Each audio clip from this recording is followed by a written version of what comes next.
चला तर मैत्रिणींनो, आषाढ तळूया विशेष भागामध्ये आज आपण 15 ते 20 दिवस टिकणारी खुसखुशीत मसाला पुरी बनवतोय.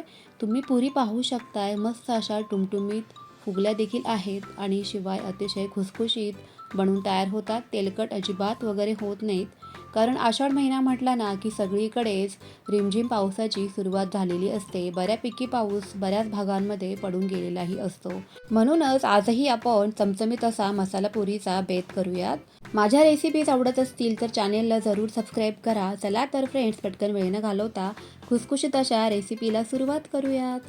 तर सर्वात आधी इथे आपल्याला ज्वारीचे पीठ 1 वाटी लागणार आहे. त्यानंतर सारख्याच वाटीने मोजून आपल्याला इथे अर्धी वाटी बेसन पीठ घ्यायचं आहे. सारख्याच वाटीने मोजून इथे 2 वाटी असं गव्हाचं पीठ घ्यायचं आहे. प्रमाण लक्षात घ्यायचं आहे बरं का, तरच आपल्या पुऱ्या खुसखुशीत बनून तयार होणार आहेत. तर इथे माझ्याकडे कोथिंबीर अवेलेबल नव्हती, कारण बाहेर भरपूर पाऊस असल्यामुळे कुठेही मला कोथिंबीर काही मिळाली नाही. होती ती पण खराब झालेली होती. त्यामुळे तुमच्याकडे जर का ताजी मस्त हिरवीगार कोथिंबीर असेल तर कोथिंबीर घाला. परंतु इथे मी त्याऐवजी कसुरी मेथी अशी हातावर कुस्करून घातलेली आहे.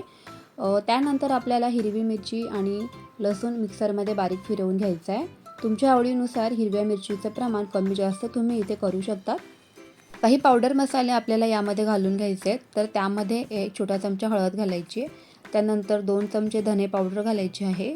मसाले घातल्यामुळे आपल्या मसाला पुरीला खूप छान फ्लेवर येतो, चव देखील येऊन जाते. तर इथे 2 मोठे चमचे बऱ्यापैकी मी ओवा घातलेला आहे. तर मसाला पुरी म्हटलं की त्यामध्ये ओवा हा आलाच, त्यामुळे ओवा भरपूर घालायचा. त्यानंतर 1 चमचा जिरे घालायचे आहेत आणि तरीसुद्धा लाल तिखट जर का तुम्हाला रंगासाठी घालायचं असेल तर तुम्ही घालू शकता. मीठ घालायचं आहे चवीपुरतं. मिठाचा व्यवस्थित अंदाज घ्यायचा आहे. इथे मी 1 ते 1.5 चमचा जवळजवळ मिठाचा घातलेला आहे. सर्वात शेवटी कडकडीत तेलाचं मोहन घालायचं आहे. अगोदरच मी कढई तापवायला ठेवली होती गॅसवर, म्हणजे त्यामध्ये तेल तापवण्यासाठी ठेवलेलं आहे. तर त्यातलंच मी इथे 2 पळ्या असं तेल काढून घेतलेलं आहे, तुम्ही बघू शकता. तर साधारण पाव वाटीचा अंदाजाने आपल्याला यामध्ये कडकडीत तेल घालायचं आहे.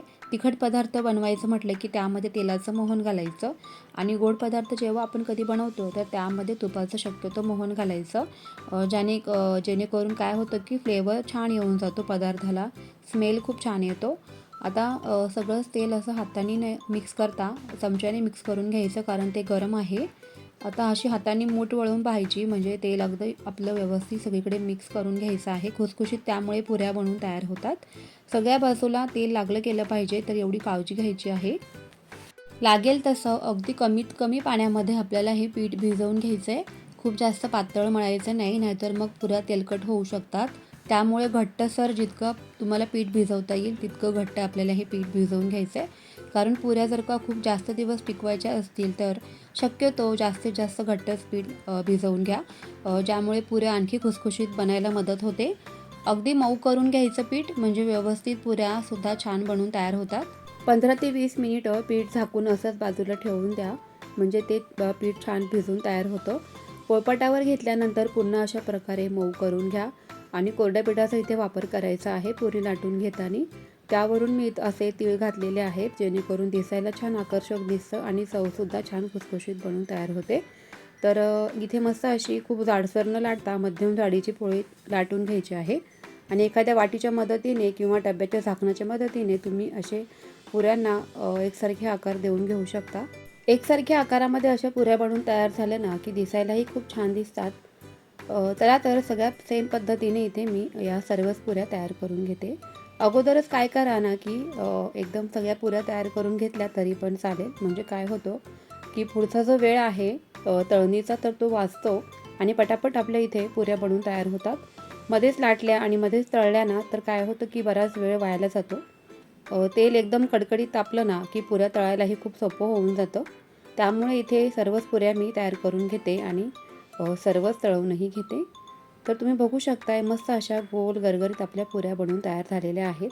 टेक्स्चर तर सुद्धा तुम्ही पाहू शकताय, अप्रतिम असं आलेलं आहे. थोडंसं पीठ घालून बघायचं तेल तापलं की नाही, ते अगोदरच पुरी घालायची नाही, नाहीतर मग तेलकट होते ती.